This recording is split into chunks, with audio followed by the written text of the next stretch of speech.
আপনারা তো অনেক ধরনের ঘুগনি খেয়েছেন, কখনো এগ কিমা ঘুগনি খেয়েছেন? আমরা কিন্তু ঘুগনি, নিরামিষ ঘুগনি বা চিকেন কিমা দিয়ে ঘুগনি, চিকেনের চর্বি দিয়ে, মাটনের চর্বি দিয়ে আমরা কিন্তু ঘুগনি খেয়েছি। কিন্তু এইভাবে একবার ঘুগনি বানিয়ে দেখতে পারেন, খুবই টেস্টি হয়। এর জন্যে প্রথমেই কড়াইতে কিছু জিরা, একটু গোটা ধনে, শুকনো লঙ্কা, তেজপাতা, একটা দালচিনি স্টিক, ছোট্ট একটা এলাইচি নিয়ে তার মধ্যে একটু লবণ দিয়ে ভেজে নিন শুকনো খোলায়। ভেজে এটা যখন এটা একটু ভালোভাবে গন্ধ ছেড়ে আসবে, তখন কড়াই থেকে নামিয়ে এক সাইডে রেখে দিন। ঠান্ডা হয়ে গেলে মিক্সিতে পিষে নেবেন। এরপর কড়াইতে তেল গরম করে আলু ভেজে নিন ঘুগনির জন্য। আর মটরটা রাতভর ভিজিয়ে রাখবেন, যখন রান্না করবেন তখন মটরটা সেদ্ধ করে নেবেন। আর আলুটা ভাজার সময় আমি আলুর মধ্যে একটু লবণ অ্যাড করলাম।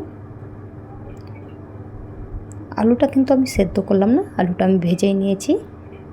এরপরে কড়াইতে ডিম ভেজে নিন। ডিমটার মধ্যে আমি 2টো ডিম নিয়েছি, ডিমের মধ্যে একটু লবণ অ্যাড করেছি, আপনারা চাইলে গোলমরিচ অ্যাড করতে পারেন।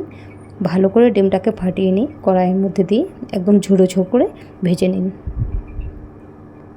ডিম ভাজা হয়ে গেলেই এক সাইডে রেখে দিন। এইবারে কড়াইতে তেল নিন। তেলের মধ্যে আমি কোনো গোটা গরম মশলা বা অন্য কিছু দিলাম না, শুধুমাত্র পেঁয়াজ কুচি দিলাম। আর আপনারা ঘুগনিতে যত কম মশলা দেখবেন, ঘুগনি দেখবেন ততটা টেস্টি হয়।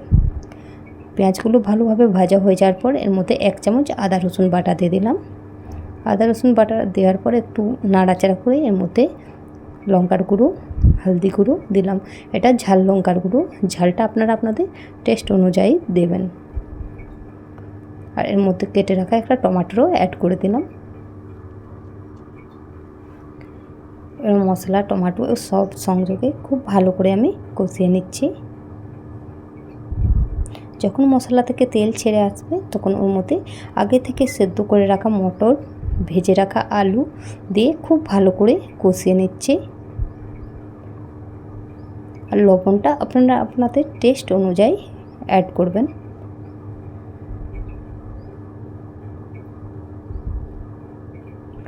আলু আর মটর আমি খুব ভালো করে মশলার সাথে কষিয়ে নিচ্ছি।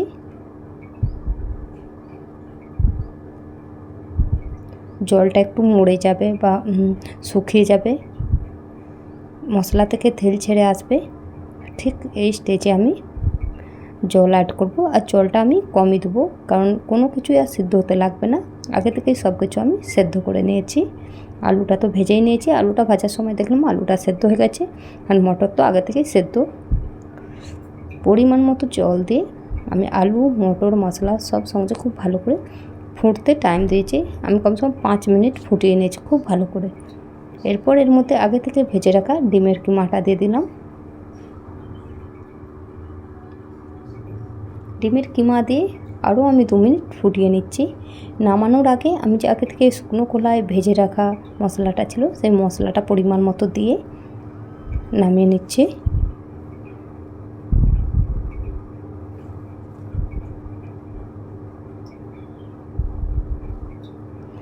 অন্যান্য যে ঘুগনিগুলো আমরা সাধারণত খাই, তার থেকে কিন্তু এর টেস্টটা একটু আলাদা হয়।